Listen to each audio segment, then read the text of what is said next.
हिंदुस्तान के इतिहास में कुछ बातें कलंक की तरह दर्ज हैं। इन्हीं में से एक है अयोध्या विवाद। जमीन के एक टुकड़े को लेकर खड़ा हुआ यह विवाद आजादी के बाद कुछ और पेचीदा हो गया। बाद में राजनीति ने इसे महज आस्था का मुद्दा नहीं रहने दिया, बल्कि इसे सत्ता हासिल करने के लिए बिछाई गई बिसात की तरह इस्तेमाल किया। अब जब अयोध्या में राम मंदिर निर्माण के लिए पीएम मोदी ने आधारशिला रख दी है और देश का बहुसंख्यक हिंदू भव्य राम मंदिर में पूजन का इंतजार कर रहा है, तब आइए जरा अयोध्या में बाबरी मस्जिद और राम मंदिर के विवाद के इतिहास पर एक नजर डालते हैं। अयोध्या विवाद की शुरुआत का साल 1528 को मान सकते हैं, जब मुगल बादशाह बाबर का हिंदुस्तान पर शासन था और उसी दौरान यहाँ मस्जिद का निर्माण कराया गया। हिंदू मान्यता के मुताबिक ये जगह भगवान राम की जन्मभूमि है और यहाँ पहले एक मंदिर था। 200-300 साल बाद सन 1853 को हिंदुओं और मुसलमानों के बीच इस जमीन को लेकर पहली बार विवाद हुआ। तब तक अंग्रेजी हुकूमत भारत को अपने कब्जे में ले चुकी थी। 1859 में अंग्रेजों ने पूजा और नमाज के लिए मुसलमानों को अंदर का हिस्सा और हिंदुओं को बाहर का हिस्सा उपयोग में लाने को कहा। फिर लगभग 80-90 साल तक इस विवाद पर अधिक ध्यान नहीं गया, क्योंकि देश आजाद होने के लिए छटपटा रहा था और हिंदू मुस्लिम सब मिलकर अंग्रेजों का विरोध कर रहे थे। लेकिन 1947 के बाद विवाद ने फिर जोर पकड़ा। 23 दिसंबर 1949 को भगवान राम की मूर्तियां मस्जिद में पाई गई। हिंदुओं का कहना था कि भगवान राम प्रकट हुए हैं, जबकि मुसलमानों ने आरोप लगाया कि किसी ने रात में चुपचाप मूर्तियां वहां रख दी। तत्कालीन यूपी सरकार ने मूर्तियां हटाने का आदेश दिया, लेकिन जिला मजिस्ट्रेट के नायर ने दंगों और हिंदुओं की भावनाओं के भड़कने के डर से इस आदेश को पूरा करने में असमर्थता जताई। सरकार ने इसे विवादित ढांचा मानकर ताला लगवा दिया। 1950 में फैजाबाद सिविल कोर्ट में 2 अर्जी दाखिल की गई। गोपाल सिंह विशारद ने भगवान राम की पूजा अर्चना के लिए विशेष इजाजत मांगी। उसी साल महंत परमहंस रामचंद्र दास ने हिंदुओं की पूजा जारी रखने के लिए मुकदमा दायर किया। 1959 में निर्मोही अखाड़ा ने तीसरी अर्जी दाखिल की। 1961 में सुन्नी वक्फ बोर्ड भी विवादित स्थल पर मालिकाना हक के लिए कानूनी लड़ाई की जंग में कूद पड़ा और मुकदमा दायर किया। 1984 में अयोध्या विवाद में अब विश्व हिंदू परिषद कूद पड़ा और उसने विवादित स्थल का ताला खोलने और राम जन्मभूमि को स्वतंत्र कराने और एक विशाल मंदिर के निर्माण के लिए अभियान शुरू किया।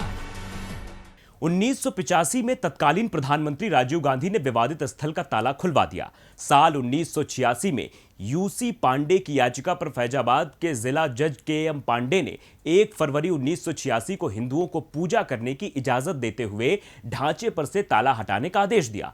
इस घटना के बाद नाराज मुसलमानों ने बाबरी मस्जिद एक्शन कमेटी का गठन किया।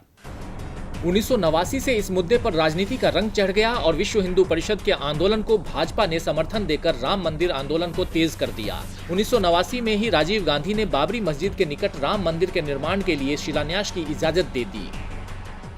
राजीव गांधी के बाद राम मंदिर का मुद्दा भाजपा ने लपक लिया और 25 सितंबर 1990 को गुजरात के सोमनाथ से अयोध्या तक रथ यात्रा निकाली गई।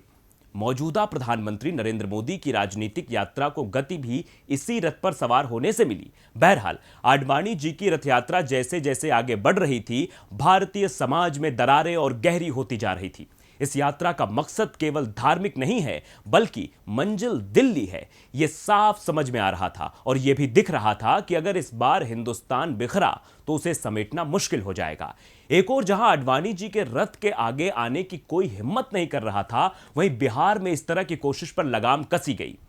लाल कृष्ण आडवाणी को बिहार के समस्तीपुर में गिरफ्तार कर लिया गया। उस वक्त बिहार के मुख्यमंत्री लालू प्रसाद यादव थे। यह भारतीय राजनीति का एक और अहम मोड़ था।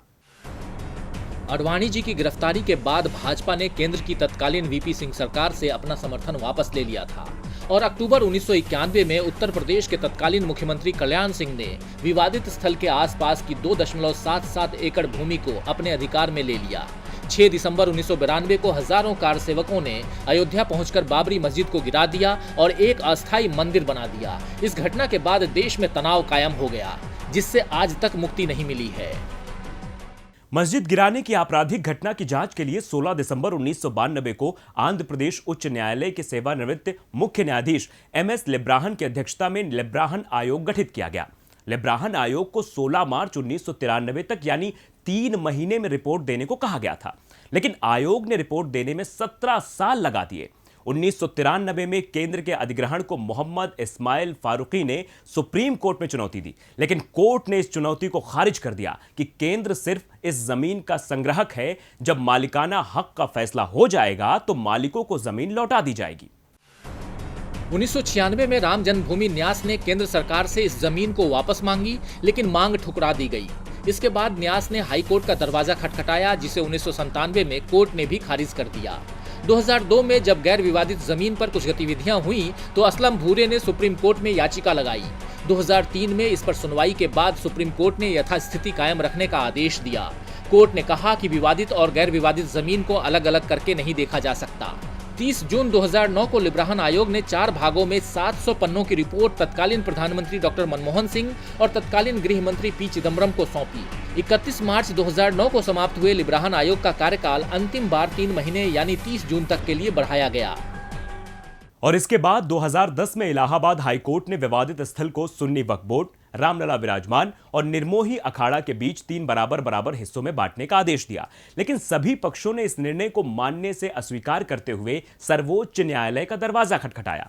सुप्रीम कोर्ट ने 7 साल बाद फैसला लिया कि 12 अगस्त 2017 से 3 न्यायाधीशों की पीठ इस विवाद की सुनवाई प्रतिदिन करेगी। 8 मार्च 2019 को सुप्रीम कोर्ट ने मामले को मध्यस्थता के लिए भेजा। पैनल को 8 सप्ताह के अंदर कार्यवाही खत्म करने को कहा गया। 1 अगस्त 2019 को मध्यस्थता पैनल ने रिपोर्ट पेश की। 2 अगस्त 2019 को सुप्रीम कोर्ट ने कहा कि मध्यस्थता पैनल की बातचीत सफल नहीं हो पाई, जिसके बाद 6 अगस्त 2019 को सुप्रीम कोर्ट में अयोध्या मामले की रोजाना सुनवाई शुरू हुई और 16 अक्टूबर 2019 को अयोध्या मामले की सुनवाई पूरी हुई और आखिर में 9 नवंबर 2019 को सुप्रीम कोर्ट के चीफ जस्टिस रंजन गोगोई ने ऐतिहासिक फैसला सुनाते हुए फैसला रामलला के पक्ष में सुनाया और राम मंदिर निर्माण का रास्ता साफ कर दिया। चीफ जस्टिस गोगोई 17 नवंबर को रिटायर हो गए। अब वो राज्यसभा के सदस्य हैं। भारत के इतिहास में अयोध्या मामला दूसरा सबसे लंबा चलने वाला मुकदमा था। इसके पहले केशवानंद भारती केस की सुनवाई सुप्रीम कोर्ट ने 68 दिनों तक की थी, जबकि राम मंदिर भूमि विवाद मामले की सुनवाई 40 दिनों तक लगातार चली। इस मामले में 3 पक्षकार थे, जिसमें निर्मोही अखाड़ा एक पक्ष था, सुन्नी वक्फ बोर्ड दूसरा पक्ष और तीसरा पक्ष रामलला विराजमान का था। 40 दिनों तक सुप्रीम कोर्ट में मुख्य न्यायाधीश रंजन गोगोई की अगुवाई वाली संवैधानिक बेंच ने सुनवाई की। इस बेंच में सीजेआई रंजन गोगोई के साथ justice एस.ए. Bobde, justice Ashok Bhushan, justice D.Y.. Chandrachud और जस्टिस एस. अब्दुल नजीर शामिल रहे। राम मंदिर के निर्माण को लेकर भाजपा ने जो सियासी बिसात बिछाई थी, उसमें वो सफल रही और 5 अगस्त 2020 को पीएम मोदी के हाथों मंदिर के लिए अयोध्या में भूमि पूजन किया गया। डीबी लाइव की रिपोर्ट।